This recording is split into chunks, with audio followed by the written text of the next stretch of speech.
Good afternoon, and welcome to the Fema Region 2 Individual and Community Preparedness webinar series. My name is Allison Albright, and I am the Regional Preparedness Liaison for Fema Region 2. I'm going to provide a few technical considerations before we begin. Today's proceedings are being recorded and captioned. The archived event will be available on the Fema website in the coming weeks. You should hear audio through your computer speakers, so please ensure your volume is turned up so you may hear the proceedings accordingly. In the top right corner, we ask if you'd like to receive news and updates from Region 2. If so, please enter your email address and we'll be sure to add you to the distribution list. We will have a question and answer session after the presentation concludes. You'll see a Q&A pod in the lower right-hand corner. Please feel free to submit your questions about the subject matter there, and time permitting, we'll do our best to answer them. Finally, the PowerPoint presentation from today will be available for you to download in the file share pod as a PDF. You can click on the file and download it using the download button.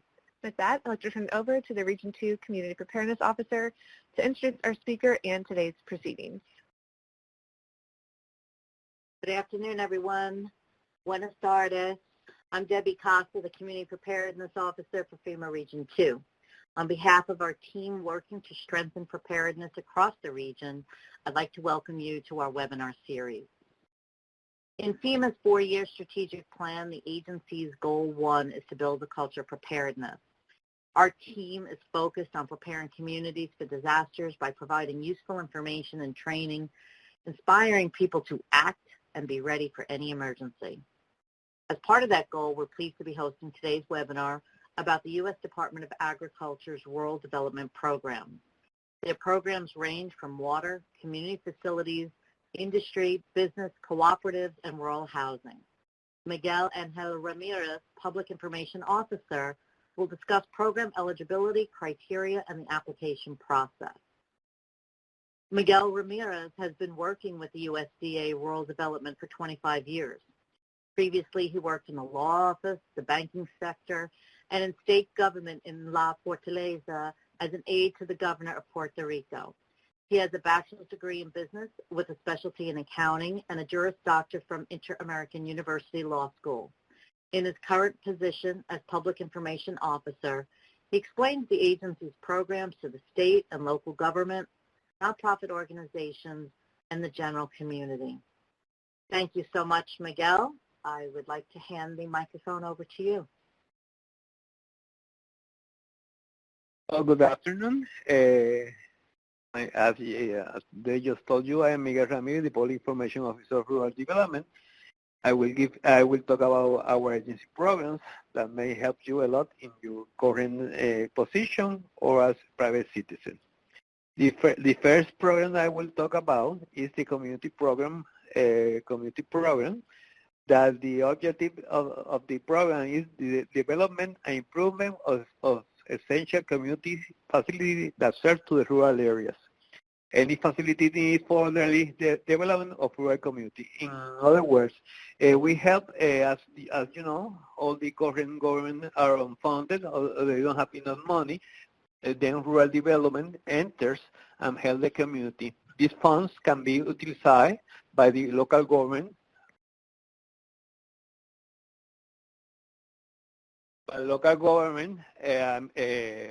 municipality government, and first of all, the non-profit agency in Puerto Rico and the faith-based organization.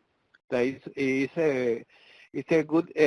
an excellent opportunity to help the community through our funds. Example of essential community facility include healthcare, cultural and education, fire and rescue, public safety, transportation, telemedicine, distance learning, energy transmission, and distribution. This could help, as I always say to people, we can convert a desert in a city with all the facilities. As I said before, eligible organization include a public body, municipality, government agency, community-based nonprofit, and corporation. It's very important because the program, to enter this program, you have to be as representing a group. You cannot, one person cannot commit to this program has to be an entity. Facility location in this program, as our name is USDA-Rural Development, the municipality has to have 20,000 or less population. But it's where you are asking the help. I always tell that Bayamón is a huge municipality, but Bayamón has 2 wards that are eligible for the program. So the 20,000 population is not of the municipality, it is of the ward or barrio, as we know in Puerto Rico. That is very important. And the other important, when you make a proposal to the agency, that you use the population where the ward is located. Because as we are rural development, less population, more money we can give you as a grant. Higher population, less grant. That is the theory behind the agency. Community programs, they are going to take about loan and rates, because we only can give you 35% in grants. The other 25% you have to have the cash, or you can have a guarantee with the agency, CS Direct program, because we will be the bank as in the direct program. Right now there's an error here, as the interests are so low. Our interest rate is 2.8% in interest in the loans. Guarantee, that is when it's direct loan. If you make a guarantee program here, CF rate, the rate will be as the one you agree with the institution. That can be a bank or a cooperative in Puerto Rico.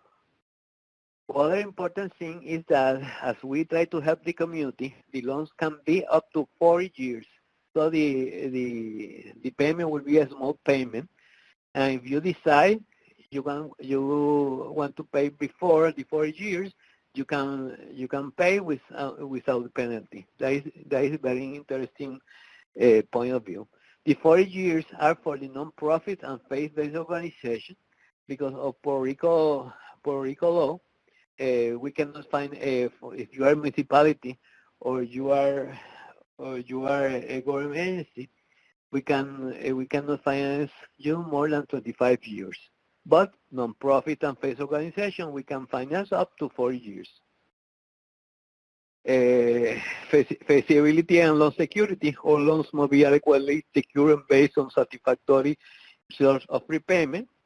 Non-profit, real estate equipment revenue, public bodies, usually bonds, loan guarantee are not available on loan secured tax transaction.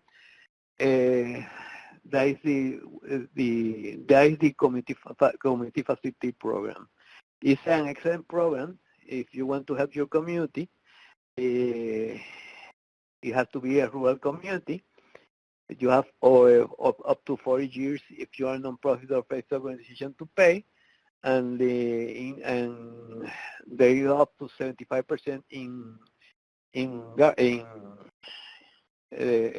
grants, and the other 25% is a loan. It can be direct, or if you have your own money. That is the community facility program. It's a program where you can help your community. We only pay infrastructure or equipment. We don't pay salaries or administrative things. We only pay equipment or construction. That is the one in community facility. The other program that we have is the rural housing program that we provide financing alternative for the housing recovery in Puerto Rico. The agency provides mortgage loan for acquisition and new construction or existing dwelling, loans for repair and rehab, loan guarantee to lenders, credit union, single family housing, or multifamily housing. This program, the past program, community program, the population was 20,000 or less. Here, the population is higher, it's 35,000 or less individual. We sell very low and low income individually. Single-family housing, we have direct loans that are subsidized. Single-family housing, guarantee local and credit lender, repairs and rehabilitation. That's important in the program for repairs in direct loan. We can have, if the interest, only 1% interest in the repairing of the house. And we also have other programs that are self-help, where a group of people get together to build their own houses. So you have to pay the cost of construction. The agency will teach you how to build the houses, and will help you with loan construct techniques and repairs. And it's an excellent program. Before in Puerto Rico in the 1940s, there was Operation Bootstrap. They built their houses in the self-help program. It's important. That program is very important too, because we have the RH 102 program. That is a direct program that if you are low income or very low income, you can build your house, or you can buy a house at only 1% interest for 33 years. That is an excellent alternative. I will say here in Arroz y Habichuela, if you earn less than $1,400 a month, you can qualify for a 502 program in direct loan. The agency will be the direct bank, and we will finance you, and you can have your house. And this house, it could be an existing house, or a new build house, or like the low construction in the island. You buy the lot, and you construct in the lot that you build, and you build your house as you need it. So it's an excellent way to provide you a custom-built house. And the other good program that we have for people 62 years old or older is that if you are very low income, and those low income tables you can find them in our website that is in this presentation. We can give you up to $10,000 in grants, a lifetime only, so you can repair your house. You know that after Maria and Hurricane Irma, Hurricane Maria, a lot of people didn't qualify by FEMA, because in FEMA you have to be the owner of the lot. But rural development, you only have to prove that you live in the place for more than 10 years, and then we can help you in a grant to repair your house. You go to a neighbor that says you live in the same place for 10 years in your capacity of owners, and we can help you rebuild your house. This is very important, because those of you that have worked in Puerto Rico, you know that a lot of people construct their house in the yards of the grandfathers or former employers. And I can say you around 60%, 70% of the people that we help rebuild the house, they don't have a title claim. So that is important of this program that could help the rural community. I emphasize you only have to look for 3 people that says that you have lived in capacity of a owner for 10 years, and you could qualify for the agency to repair the house. Remember that this program is only available for 76 municipalities, because the only 2 municipalities we don't serve is San Juan and Cataño. The other municipality, they have wards or barrios that we can serve you. That is very, very important, because we can help a lot of people with this repair program. I love this tool, because it helps you a lot of family, because as Puerto Rico, a lot of people are moving to the state. Sometimes the grandpa, the father, they are living there elderly, so they need help, and this program could help them repair their dwellings. we have also have a type housing projects for individual, families, elderly, farm workers that can help you. This multifamily housing, they are administered by the agency, so they look in real life that a private organization, because a lot of people don't like to live in Puerto Rico in the caseríos. But this project that are administered by us are an excellent. I think that they are the best of the nation. If you don't have income, you can call us to our agency, and we can provide you a list of the multifamily housing projects that we have through the island that could help you solve your immediate problems. That is the rural housing program. The most important I want to emphasize are this one, the RH Rural Housing 502. That is for people that are very low income or low income. They could buy a house, build a house with an interest of 1% only a year, up to and the loan is 33 years and 1%. That is the best way to own your house. All the houses in this program have to be concrete, concrete, but the other program, 504, we repair if you have wooden. Zinc in zinc, you don't have to have concrete in the repair in the 504, we're housing 504, because we repair what you have in existence, and we can upgrade in some ways. If normally you can use those $10,000 grants. That is our rural housing program. That is, as they know in Puerto Rico, they know also as Farmer Homes Administration. That is our jewelry program, the most important program in the agency. The other program we have is the business program. We have business guarantee loan program, just like SBA, but Small Business Administration, but we work in the rural areas.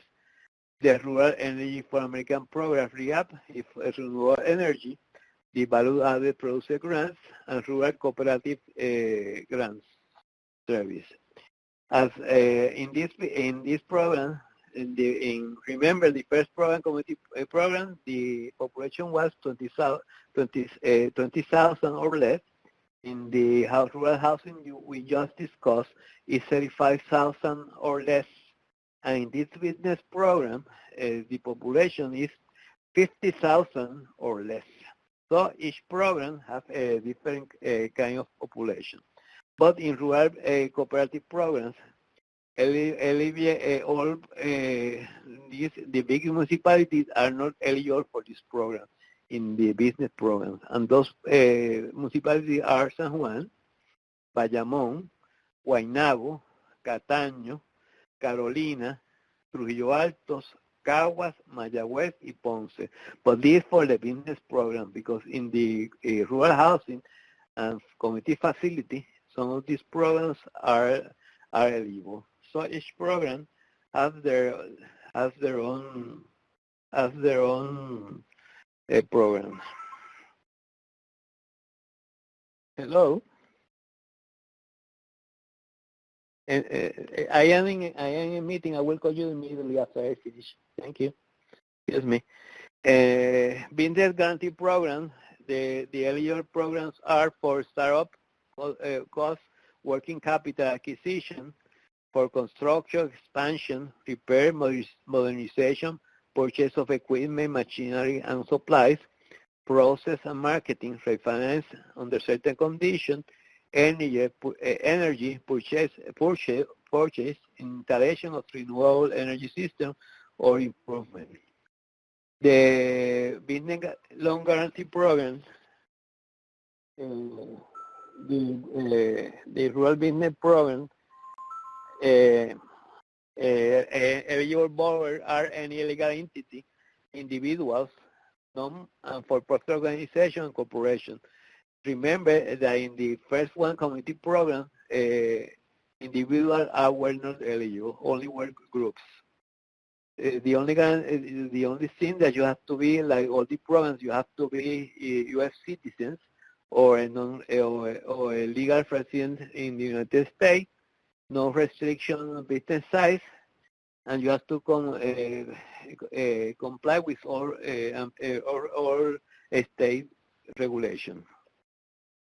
Business and guarantee loan programs. Here's a table that you can read. The maximum for the guarantee is 80% up to 5 million. 70% we guarantee for 5 and 10 million. 60% for loan over 10 million up to 25 million. Loan in Puerto Rico, half a loan of approval up to 7.5 million, and about the national office, about the 7.5 million national office loan. For those smaller loans, we can approve in Puerto Rico. Business and guarantee loan program, you have to have adequate collateral and loan value to ratio. I will read that because you have.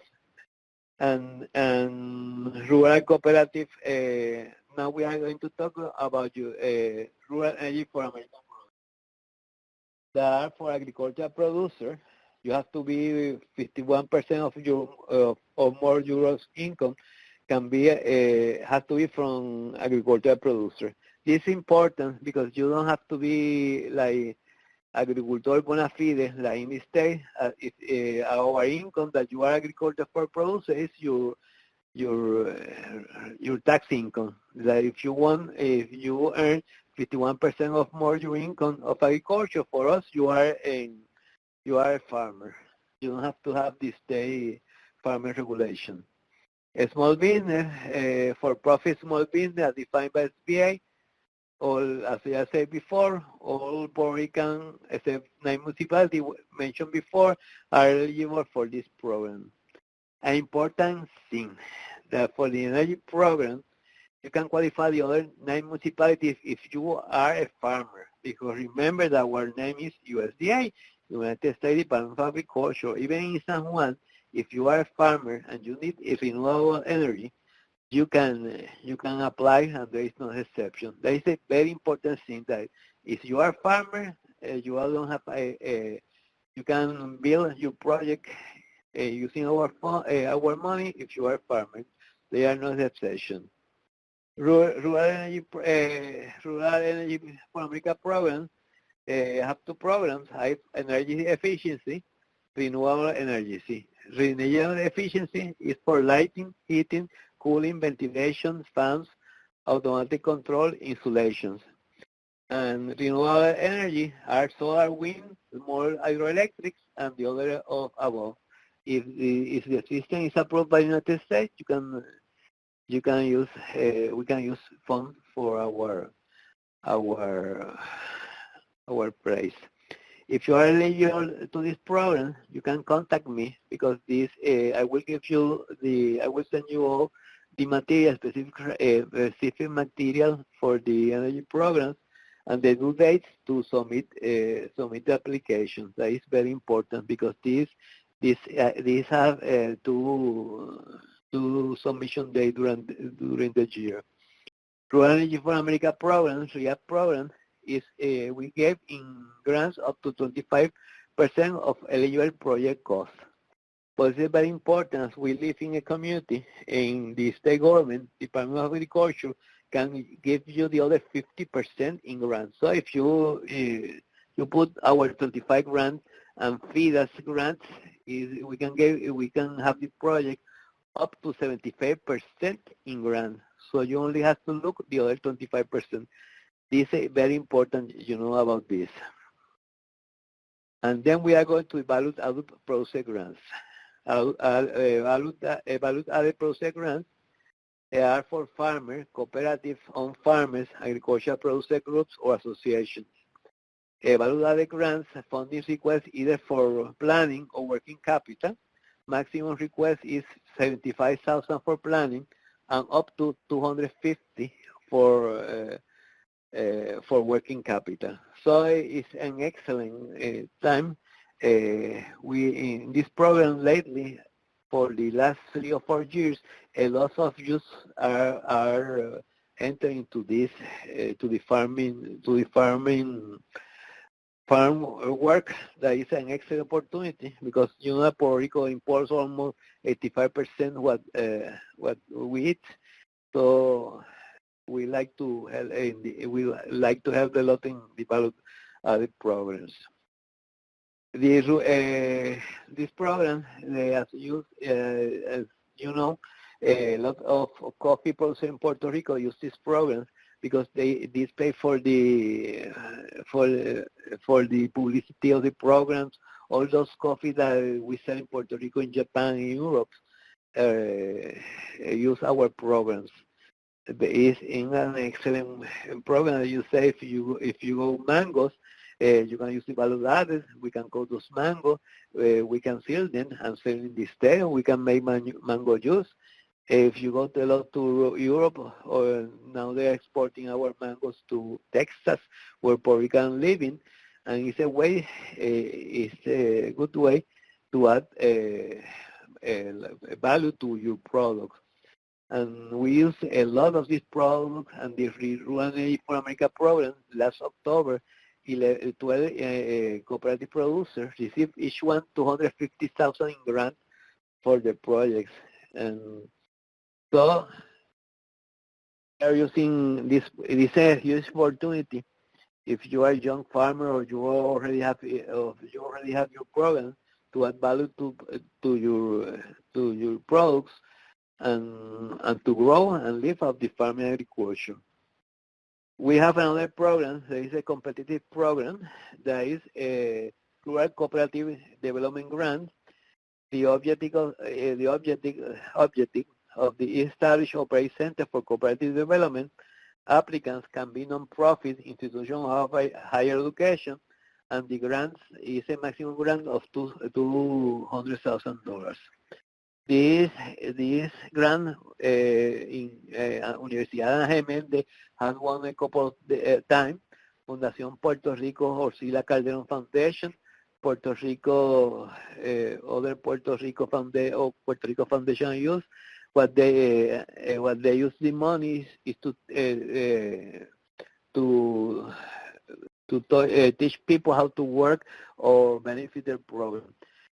Fundación Sila Calderón, that was elated, that won the $200,000 in October. They used to 4 municipalities, Las Marías, Maricao, Florida, and I don't remember if Culebra or Vieques, to teach women how to expand their business. And it's an excellent way because they have professionals that help those emerging people so they can start a business and expand and live out their business. Many years ago, a group of single women in Yauco, Barrio Prieto, started a fábrica de pasteles, and it has been an excellent career. If you go to Plaza Las Americas in plazas, they sell the last month their products, and they live, and they have already paid their grants, and they are expanded. There are 15 families that were living of their pasteles with this kind of programs. So it's very, very interesting because we are educating people so they can live as employer and also as employee. There is a map, the map where say as Puerto Rico USDA-Rural Development is divided. It says the name of the municipality and the phone number of each of our office that we serve. The only programs that the state office where I work, we work directly, are the one of the rural business programs that we work directly from the state office. The other program we have is Rural Cooperative Development Grant, RCCG, that use established center to provide technical assistance, training, applied research, and collect interpretation of the data. minimum 25 fund match is required in this program. It is an excellent program to teach people how to work, how to be owner of their own business, and it's a complete grant. That is my presentation. If you have questions, I can answer the question, and you just told me. Thank you, Miguel. I do have some questions for you, please. Yes. But first, I have a question. A lot of examples that you provided, obviously examples, from Puerto Rico, talking about Mayagüez and different towns and the islands, Culebra and Vieques. But the programs that you went over, those programs are available throughout the United States for all rural communities. Is that correct? Yes, correct. The only thing, the most important thing is the population of this where you are going to serve. That is the most important of the presentation, because they are in Alaska, New York, New Jersey, and you can go to our website. You look your state. You say Rural Development State Office in New York or in Ohio or where you live, and you will get the information how to contact this program people. Right, but the parameters of the programs are the same throughout. Yes, they are the same. They are the same throughout the mainland. There is no change. Thank you.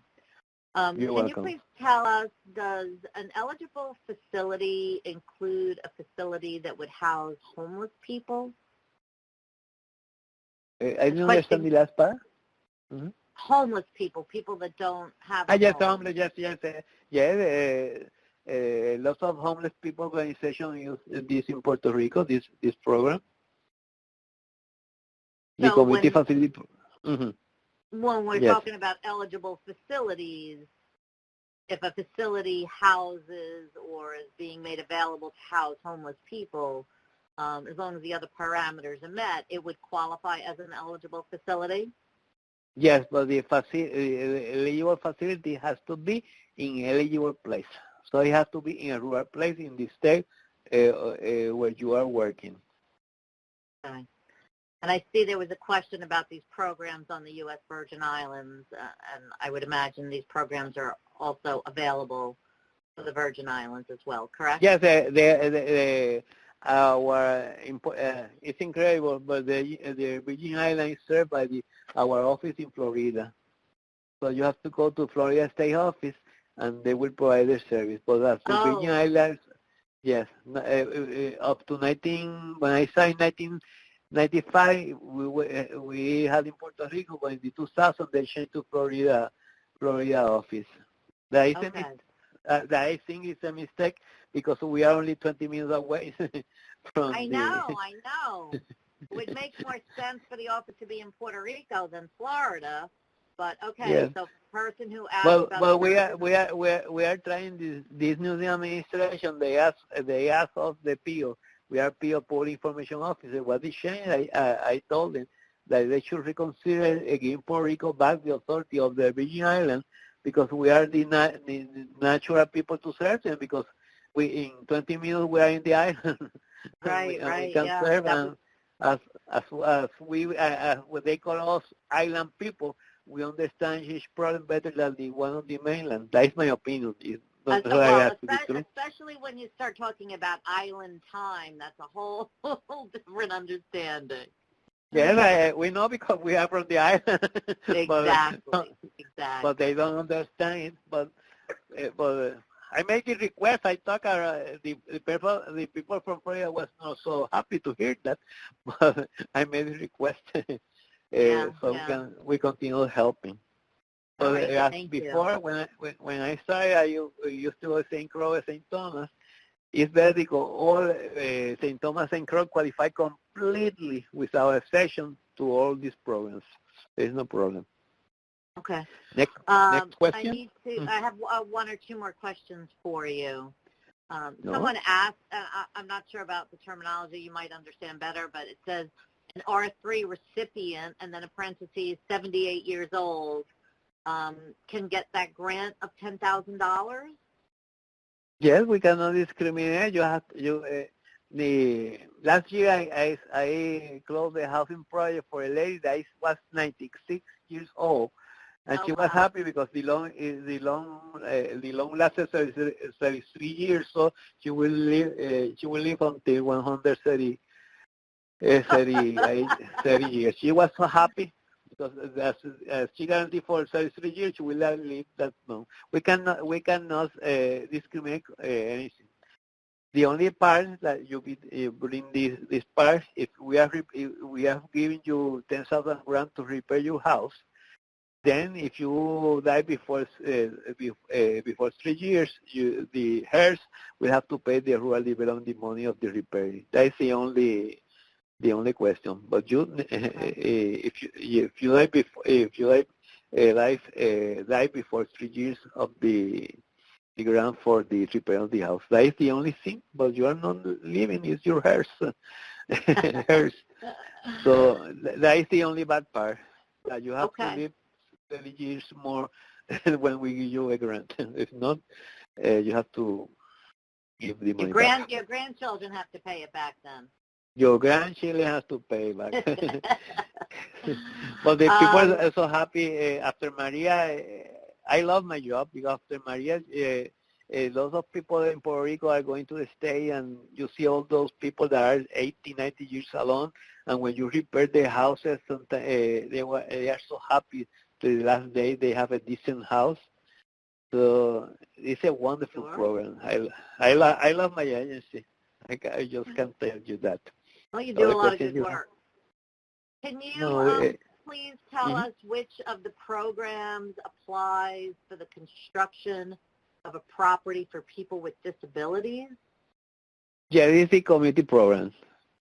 The community programs can be used for that? It can be used even for an individual, for private property? No, community programs can be used for a group of people. Remember that the only program that can be used for individual is the housing program. Okay. But if it was going to be like a community living center for people who maybe had access and functional needs, then the funding could be used for that. The community program funding could be used for that, correct?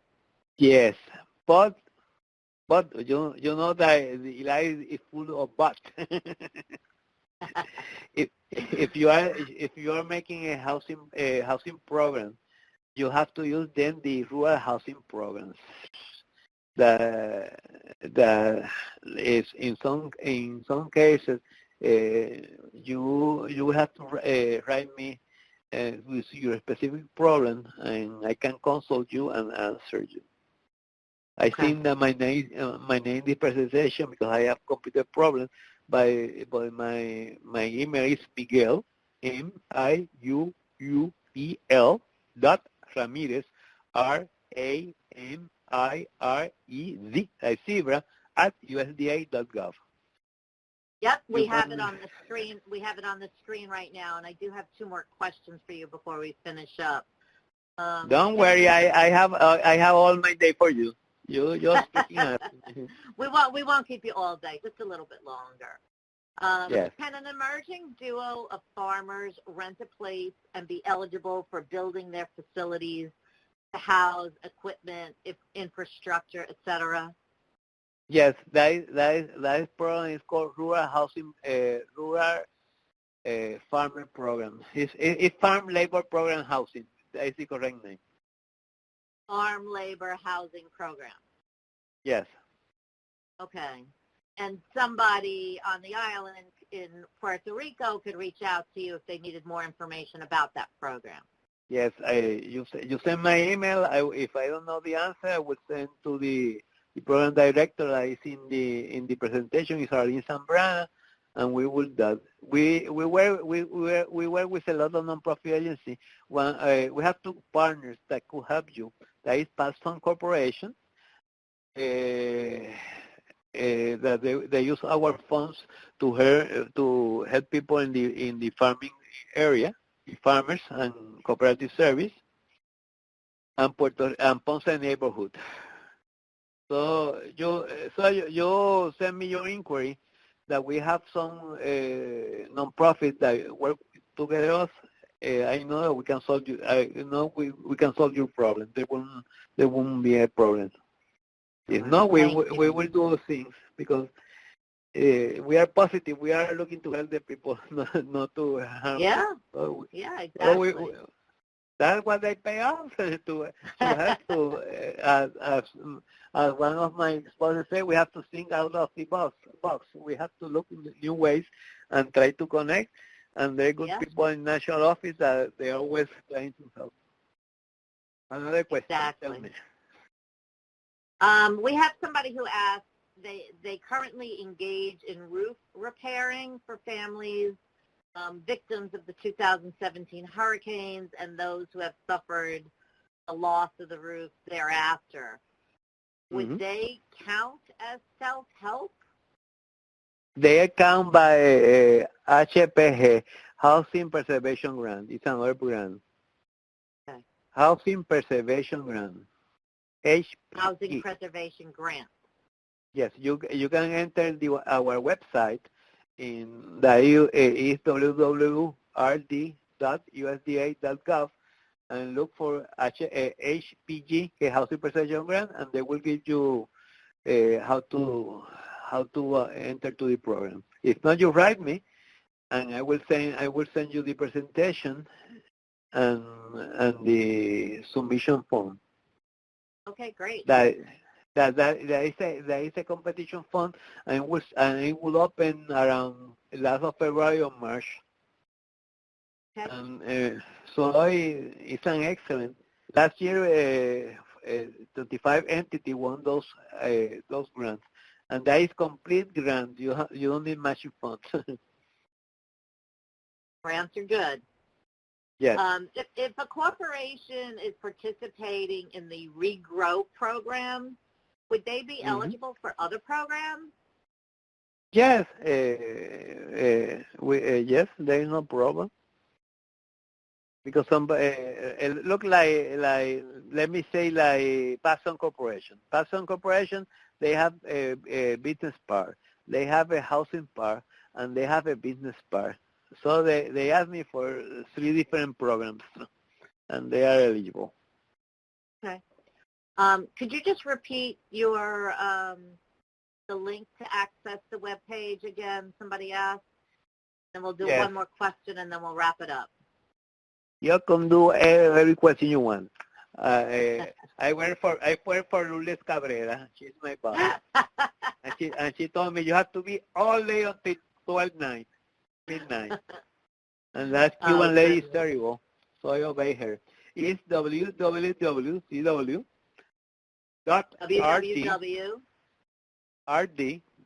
Rural Development USDA.gov. USDA.gov. Yes, and that is our website. Got it. Last question is, if somebody wanted to establish a nonprofit in a rural state on the mainland, would there be building grants available to them? You know? Yes. Yes, they always choose to work in a eligible place. Because remember, our name is Rural Development. Have to be a rural place. They can build a put up to life a non-profit organization, so they can access to our programs. There will no problem. How is a rural location defined? Is that by population? By population. You know, I explained each program. CF is population 20,000 or less. Housing is 35,000 or less, and business program is 50,000 or less. How my kids tell me, you only have to Google the place. Ask Google or ask Siri. Yeah, I have a 7 years old granddaughter that said me, abuelo, You only have to enter to Google, and all the information is there because as she's studying in her computer, where she look all the information in Google, and she's always right. Yes, but I keep telling my kids, and they're a little bit older, don't believe everything that Google tells you. No, you don't believe, but it helps a lot. I do a lot of translation in Google. So I translate everything in Google, then I go through all, because if not, it will be terrible. but it's a good base to start, because then Very you can good. go to the state government site, and you go for the population, and you compare with the Google, and you can call people. It's incredible. Sometimes Google is more up to date than the government itself. I know it's a little bit scary. Well, yes. Miguel, I can't thank you enough. I really appreciate the information that you provided. I actually had a meeting with USDA myself earlier this week, and the programs and the funding that's available through the USDA is just remarkable. One of the things I was thinking about, I know you have a lot of community hubs, resilience hubs on Puerto Rico, on the island, and I bet that there's some USD funding that could be earmarked for that in the rural communities, to have a central center, where people could go to, stay warm, stay cool, charge their phones, get food, get clean water. It's really amazing, and your programs really do a lot of good, not just in Puerto Rico, but throughout the United States. And we appreciate you taking the time to talk to us today. Participants, thank you for joining us. There's a very short 3-question poll on the screen. I kind of flipped through a few slides with our upcoming webinars, everything from Puerto Rico core advisory groups. I'm really excited that the IRS is going to be here with the Federal Trade Commission. We're going to be doing some training for CERT. Getting broadband into these rural communities is really important. We need champions, in the remote areas to kind of help move that forward. We've also partnered with all the other regions throughout the United States on different preparedness initiatives. So next week we'll be co-hosting with Region 4 out of Atlanta, Chicago the week after that, talking about student programs and youth preparedness councils. And I know that we talk about some communication hubs and diverse communities. So I hope that you'll join us for some of our future webinars. And today's webinar, like all our previous webinars, have been recorded, and they can be accessed by following the link on your screen. There's also a calendar of the upcoming webinars I just went over, plus some additional ones. As long as we're in a COVID-19 environment, we will continue to do a preponderance of our outreach through these webinars. So if you have any great ideas on topics that we've missed or that you'd like to hear us talk about, please email us at fema-r2-prepares@fema.dhs.gov. Again, thank you, Miguel. Thank you, participants. Yeah. Everybody, great day. When you need me, just call me. I love my work. Muchas gracias. Buenas tardes. Bye-bye. God bless you. Bye-bye. Adios. Thank you, Miguel.